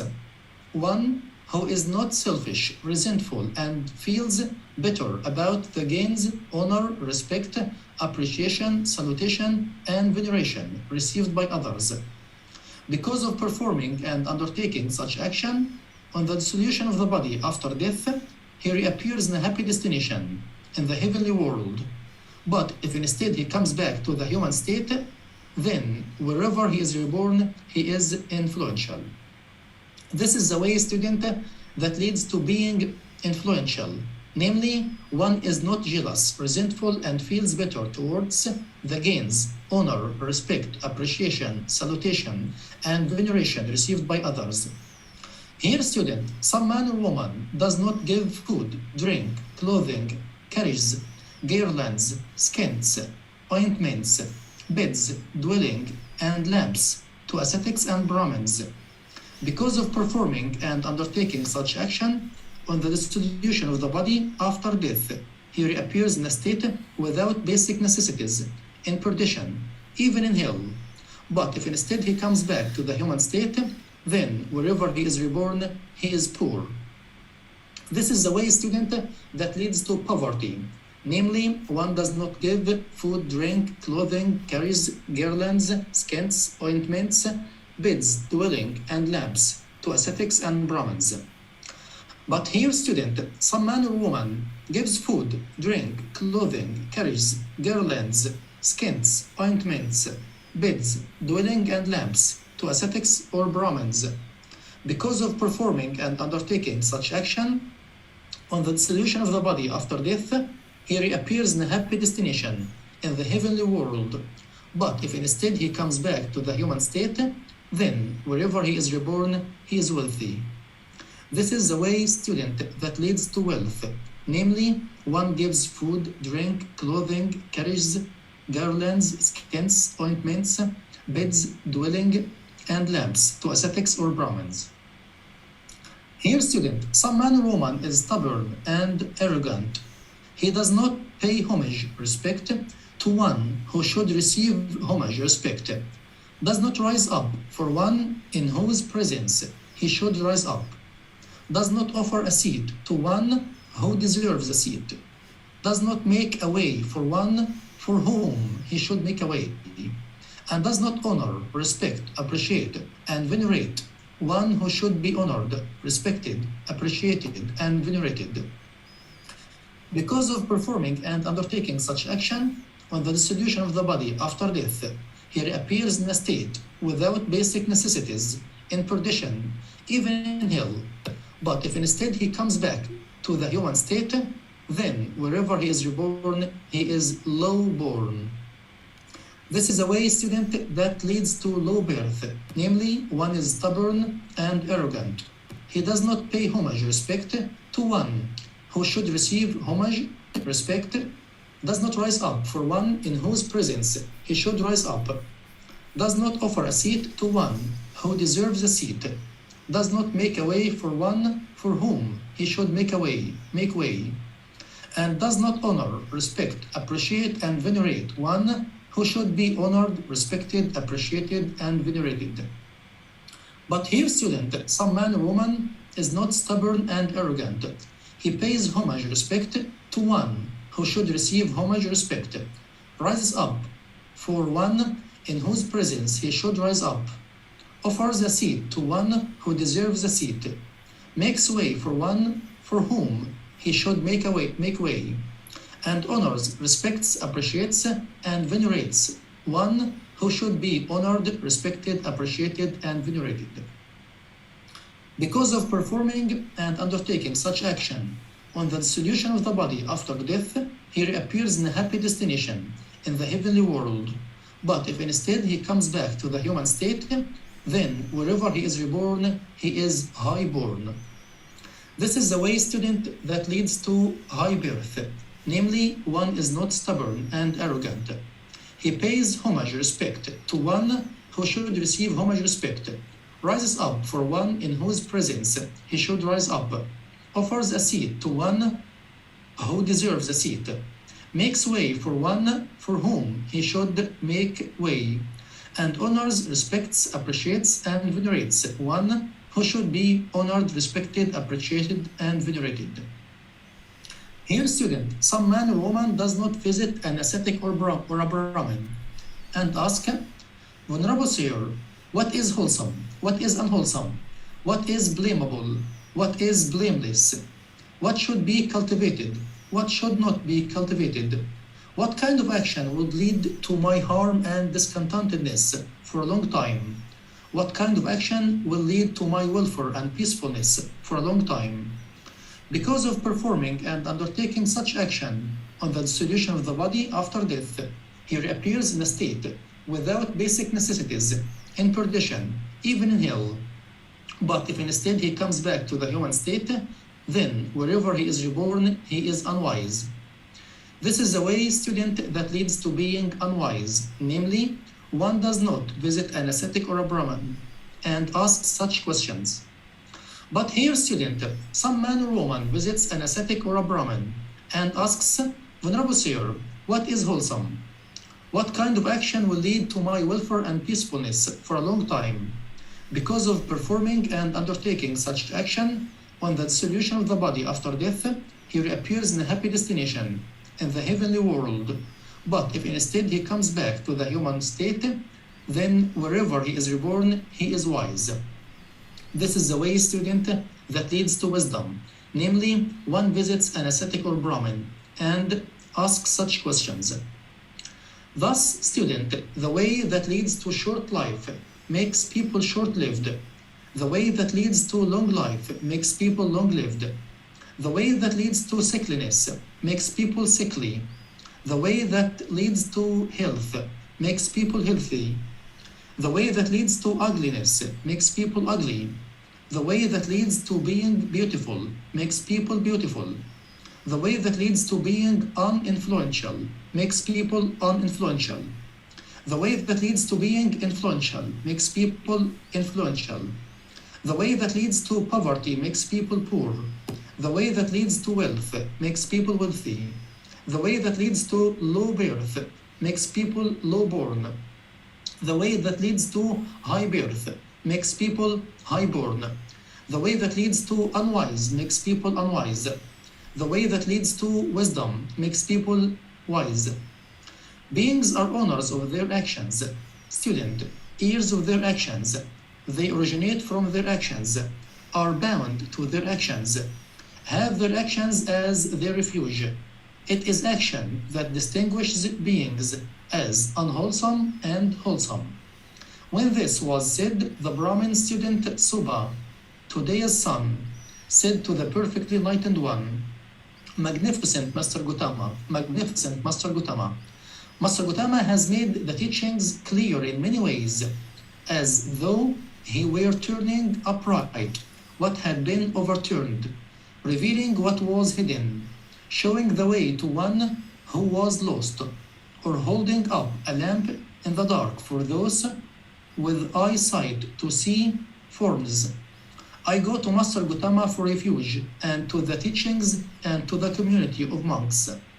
Let Master Gotama remember me as a household practitioner who has gone to him for refuge for life. All right, thank you, Awesome. Can you imagine Gautama Buddha saying this originally 2,500 years ago? As challenging as it is for us to actually read it word for word when it's right in front of us, imagine this is coming out of Gautama Buddha's mind, right? Like word for word for word. And it's been preserved all these years to the point where we can read it with such clarity. So thank you to Master Teacher Gautama Buddha for all of his wisdom that he shared. And here you can see what I was talking about earlier, how Gautama Buddha isn't trying to guilt, shame, or fear anybody into learning his teachings, because here somebody asked him a question. The student asked him a question right here. And then the Buddha just gives him this, kind of one sentence answer. And he's like, all right, I'm done, right? Like he just says it's all their actions. But then it was when the student asked for more detail that the Buddha's like, okay, well, you would like detail? I'll give you detail. And that's what that whole teaching was about. So there in that teaching, you heard him talk about different things where he was explaining the truth of what leads to hell, what leads to these unhappy destinations, and also what leads to this happy destination or this heavenly realm. And remember, neither of those places are permanent. So if someone gets reborn in hell or gets reborn in heaven, it's not a permanent place. They're going to be reborn out of those realms eventually. So here you can see that if the Buddha was truly going to use guilt, shame, and fear to motivate people to learn his teachings, well, when he was asked the question, he would have just said all that originally, rather than just giving this simple answer, right? Oftentimes, before a teacher is going to take the effort to expound on their teachings, they like to see if the student's truly interested or not. So a teacher oftentimes is going to teach at a certain level of detail, and then when the student shows interest and asks more questions, they go deeper and deeper and deeper into their teachings. Because no need to waste all the time, effort, energy, and resources to share teachings if the student really isn't truly deeply interested in learning and understanding to practice and improve their life. So rather than go through all the details, which I think Gautama Buddha said very clearly all the way through, I'll just see if you guys have any questions beyond what I just shared related to all of this, because it's very detailed, very clear, very concise. Well, let's go to Miranda. Yes, sir. There is a question on Facebook, but it appears to be about chapter 26. Okay. Amina asks, if we give the gift of time and we are joyful when giving it, and that gift is rejected, we need to let go of any craving about the response, correct? Even if the recipient is a parent? Yes. So if you're giving a gift of time and somebody rejects that gift, if you experience discontentedness in that moment, then that means that the gift wasn't fully purified, meaning that you were giving the gift with some craving, desire, attachment. You had some wants or expectations that this person would receive the gift. So if somebody rejects the gift, that means that it wasn't pure generosity that you were giving it with. It still had some strings attached to it. You were looking for some pleasant feelings if they accepted the gift. So you need to be able to give without any expectation or any wants, that it's just a pure gift. And if that person is practicing the teachings, they would accept your offering, right? Because that's what we're taught as part of this path, is that if someone makes us an offering, then we accept the offering. But there's plenty of people in the world that aren't. So that's where you get to see whether your mind has any wants or expectations, because if you see any discontentedness associated with the rejection of this gift, then that means that the generosity wasn't 100% pure yet, because there's still some wants and expectations there. Thank you, sir. Yep. Well, on Zoom, we have a question from Anal. She asks, would it be accurate to say that the reason a Buddha is born in the world at that particular time is because it may be the greatest need for humanity to avoid a sort of self-destruction or to correct the path for humankind? Yes, that's 100% correct, Manal. Then she continues saying, if the propensity of humankind over eons is towards creation of unwholesome karma, as seen since 2,500 years since the time of Gautama Buddha, then how can there be a heaven on earth? Will there be a heaven on earth? There isn't one right now, but there can be. When these teachings come back into the world and they're restored and countless beings can attain enlightenment, then when we have a humanity, when we have all of civilization, all of society that are enlightened or close to it, then this would be the experience of heaven on earth. Because one aspect of an enlightened mind is practicing harmlessness.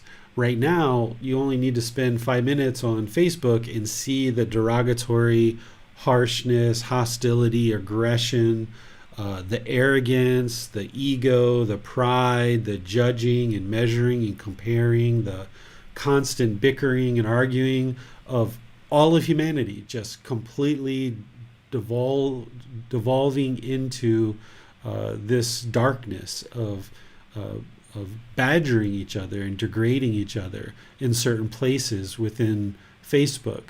And it's not Facebook. Facebook's not the problem. It's the people who are communicating. And this is just a representation of what's in people's minds. So once people purify the mind and eliminate craving, anger, and ignorance, and they're practicing generosity, loving kindness, and wisdom, and what part of that wisdom is practicing harmlessness, then we wouldn't speak to people in harmful ways that we do now.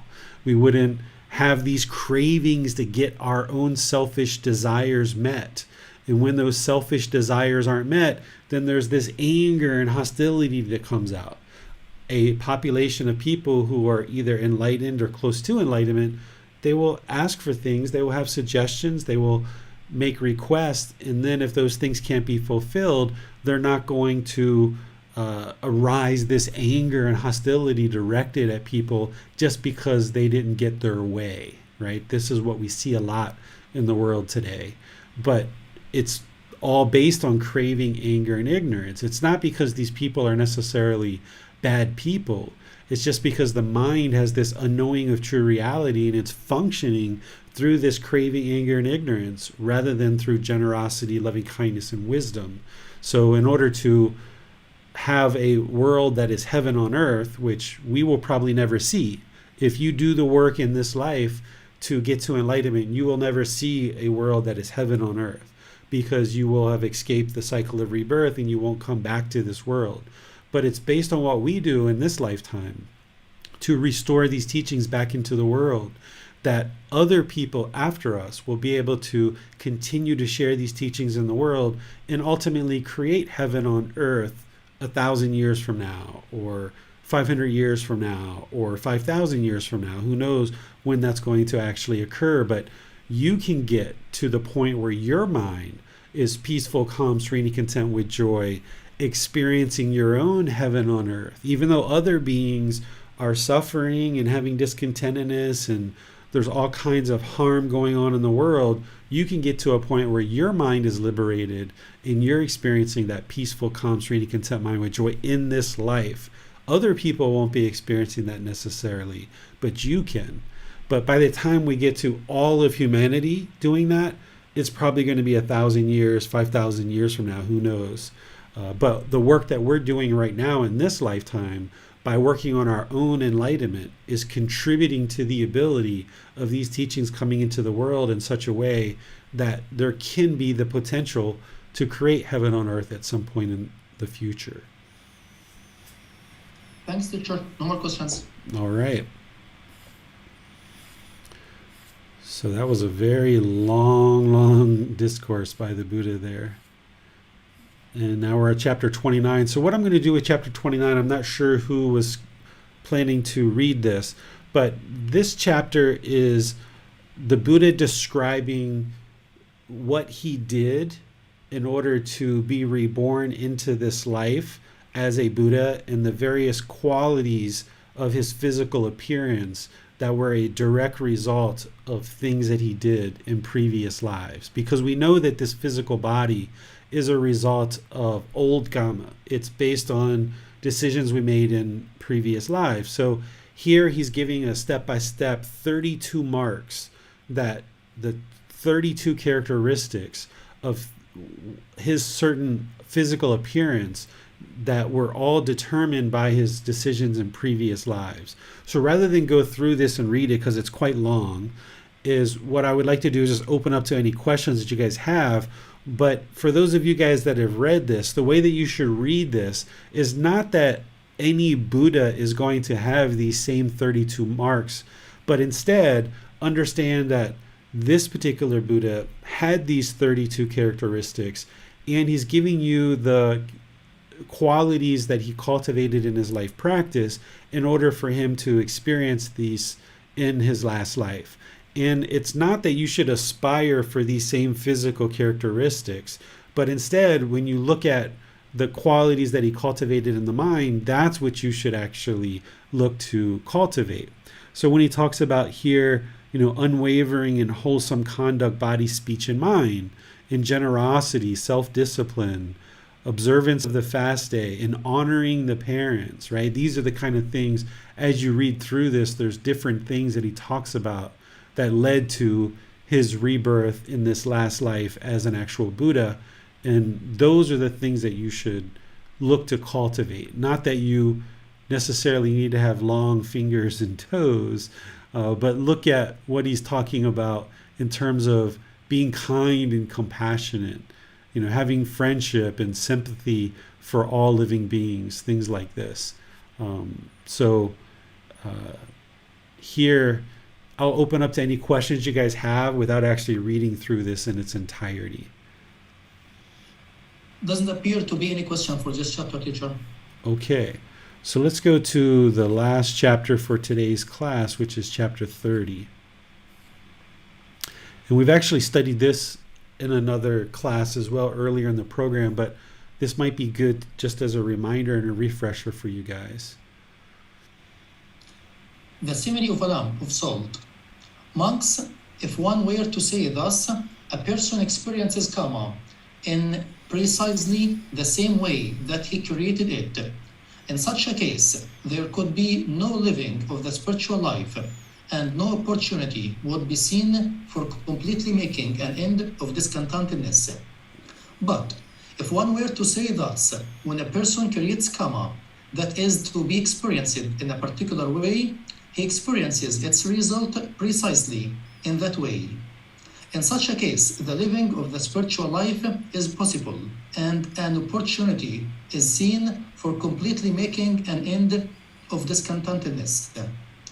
Here, monks, some person has created a small amount of unwholesome Kamma, yet it leads him to hell, while some other person here has created exactly the same small amount of Kamma, yet it is to be experienced in this very life, without even a slight residue being seen, much less plentiful residue.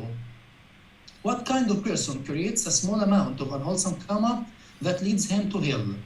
Here, some person is undeveloped in body, virtuous behavior, mind, and wisdom. He is limited and has a mean character, and he dwells in discontentedness. When such a person creates a small amount of unwholesome Kamma, it leads him to hell. What kind of person creates exactly the same small amount of unwholesome Kamma, and yet it is to be experienced in this very life, without even a slight residue being seen, much less plentiful residue? Here, some person is developed in body, virtuous behavior, mind, and wisdom. He is unlimited and has a lofty character, and he resides without measure. When such a person creates exactly the same small amount of unwholesome Kamma, it is to be experienced in this very life, without even a slight residue being seen, much less plentiful residue. Suppose a man would drop a lump of salt into a small bowl of water. What do you think, monks? Would that lump of salt make the small quantity of water in the bowl salty and undrinkable? Yes, Venerable Sir. For what reason? Because the water in the bowl is limited.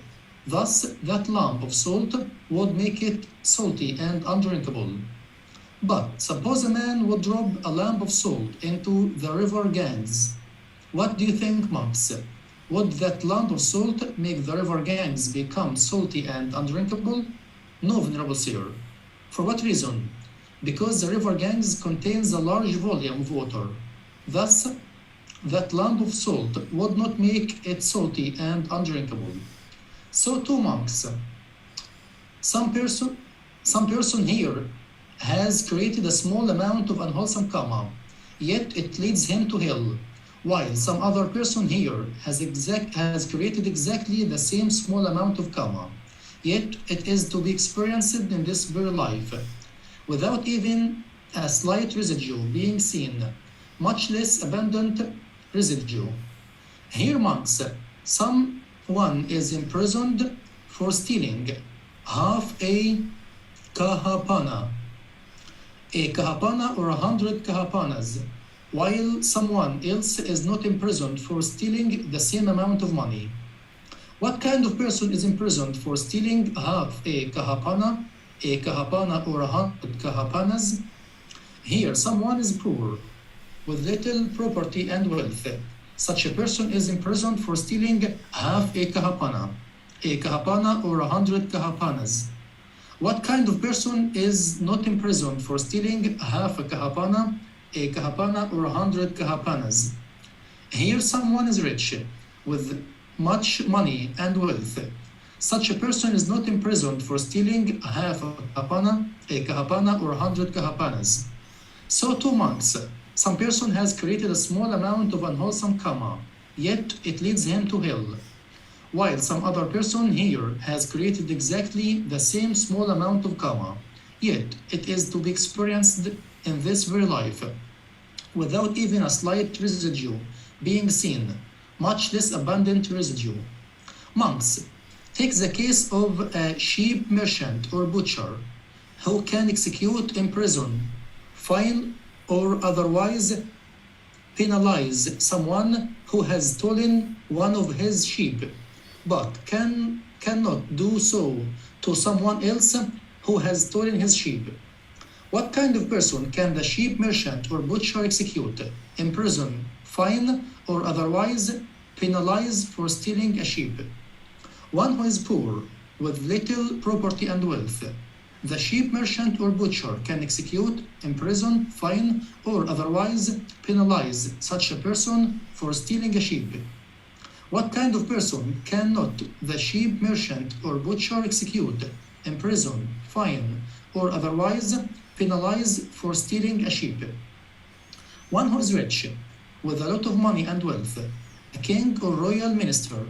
The sheep merchant or butcher cannot execute, imprison, fine, or otherwise penalize such a person for stealing a sheep.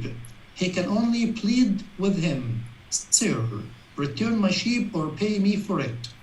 So too, monks, some person has created a small amount of unwholesome karma, yet it leads him to hell, while some other person here has created exactly the same small amount of karma, yet it is to be experienced in this very life, without even a slight residue being seen, much less abundant residue.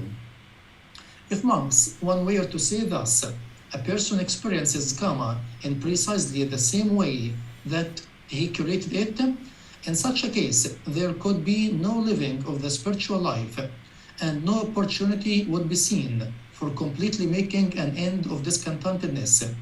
But if one were to say thus, when a person creates karma that is to be experienced in a particular way, he experiences its result precisely in that way. In such a case, the living of the spiritual life is possible, and an opportunity is seen for completely making an end of discontentedness. All right, thank you, Basam. So here the Buddha is explaining how two people can do exactly the same thing, but experience it in different ways. And it really all depends on our past decisions. If we've made a bunch of unwholesome decisions in the past and we make an unwholesome decision now, then we experience greater impact than if we've made a whole lot of wholesome decisions in the past and we then make this one unwholesome decision. That will impact us differently than the person who has a whole history of unwholesome decisions. And he uses this simile of the lump of salt to help you understand that you can have the same size of a lump of salt, and this lump of salt is representative of the unwholesome Kamma. And then if this bowl of water has this lump of salt, the water is the wholesome Kamma. So if this unwholesome Kamma of the lump of salt goes into this bowl, it makes it undrinkable because there's really not that much wholesomeness there. Versus someone who's like a whole river of wholesomeness, then that lump of salt goes into the river. You can still drink the water because there's all this wholesomeness as part of the person's past decisions. So that's what he's sharing here, that we experience Kamma in different ways, and we shouldn't expect that a particular thing is going to be experienced by two individuals in the same way. So the more wholesomeness that you have, the more decisions that you make that are of a wholesome nature, when you speak unkind here and there, or you have aggression here and there, it doesn't impact you in the same way as if you were just a very hateful, vindictive, resentful person, and you were that way with everybody. When you speak that way, maybe the same as another person, is going to impact you more. So the goal would be to build up as much wholesomeness as possible, realizing that you're going to have mistakes here and there. You're going to trip up on your feet every once in a while, but don't let that worry the mind. Still look at it, still look to improve, but then just deal with it and what the Buddha calls rehabilitate yourself. Look at the things that you've made unwholesome decisions with, and then just work to improve those with your life partner, your children, your friends, your family, your business colleagues, things like this. Don't feel like every little mistake you're going to immediately go to hell, like what the Buddha's talked about in other parts of his teachings here. Don't feel like that's what's going to happen. Instead, you can just continue to make all these wholesome decisions, but know that there's going to be this gradual decline of the unwholesome decisions that you're making, and this gradual increase of more and more wholesome decisions that you're making. And as these two things cross and you're making more and more wholesome decisions, there's still going to be occasional unwholesome decisions that you make on your way to enlightenment. And that doesn't mean you just give up and, all right, I'm done, I can't do this. Instead, you just realize, like, okay, I made this small little misstep here. Let me fix that. Let me improve. Let me make it better. And then keep on moving towards enlightenment, where I'm no longer doing those things. So that's what he's talking about here. Any questions on this chapter? No question this time, teacher. All right. So that's our last chapter for today. We're finishing at chapter 30. So next week, we're going to be in chapters 31 through 40. And those are the next 10 chapters that we're going to be doing. And then the following week, we're going to only do chapters 41 through 45. So there's 5 chapters there. There's some weeks where you guys have seen that we needed to do 12 or 13 chapters. And then now we've got a week coming up 2 weeks from now where there's only 5 chapters. So it kind of all evens out to about 10 chapters per week is what we're covering, both in your private study and then here in class as well. So thank you all for your active interest in learning and studying. Thank you for the questions that you ask in class. Thank you to the moderators for contributing your time, effort, energy, and resources to helping us conduct our class. Together, everybody's learning these teachings and building up your wisdom so that you can make wiser and wiser choices as you move forward in life. So thank you all for your own independent practice of developing your wisdom in these teachings, because as you do and you make wiser and wiser choices, it's helping you, but it's also helping all of humanity by you choosing to make wiser and wiser decisions in the world you're not causing harm in the world. And by you reducing your harm, that's less harm that other people have to deal with. So it's helping you, helping those close to you, and helping all of humanity as we bring these teachings of the Buddha back into the world so that more and more people can experience this liberation of mind, this peace, this calm, this serenity, this joy of the enlightened mind. So I'll see you guys next week in this Saturday's class. If you would like to attend tomorrow's class, which is Sunday in the group learning program, we're going to be in chapter 20, which is titled Animal to Human, the Evolution of Our Consciousness. This is where we're going to be talking about how the human mind comes into this world, oftentimes from the animal world, and this is why we have a lot of animalistic instincts, and some people even consider humans to be animal, even though we're not.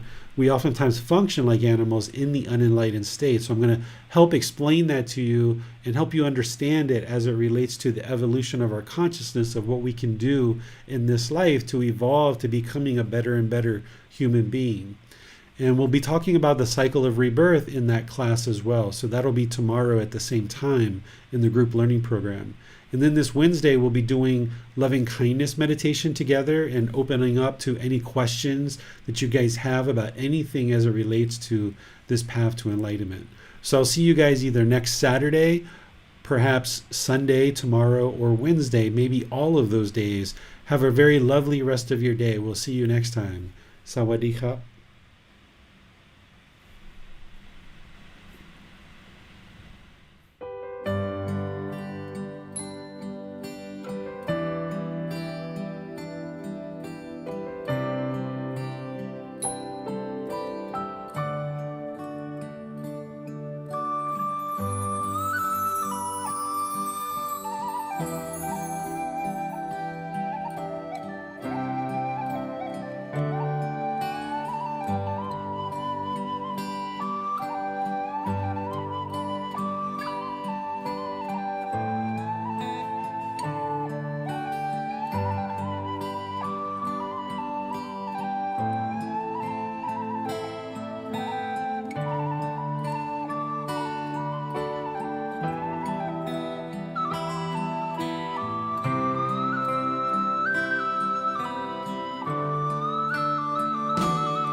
Thank you again for watching. Enjoy your meditation. Look forward to seeing you online and answering any questions that you might have.